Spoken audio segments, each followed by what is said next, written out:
ላዚም ዚያዳ በሉት። ሰውዬንማ መከሩት። ባንጋሊ እስከሚመጣ ድረስ ሹዬ ዚያዳ ያባባ ሹዬ ፉል ዚያዳ ረክብ በሉት።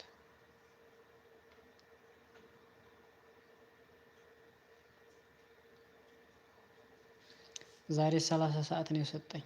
30 ሰዓት ሰጥቶኛል። ማሻአላህ አለይክ ያ ሲራጅ። አይ ወላሂ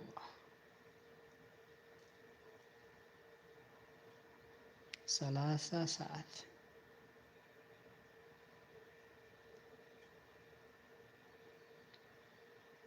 አባባ አህመድ أنا بشوي فلوس زيادة أنت تضحك. اي والله شغل زيادة لازم شوي فلوس زيادة. شغل زيادة. أول كان معي بنغالي معلوم طباخ. على هند سافر 2 شهر بعدين يجي. هذا شغل كله علي. شفت قص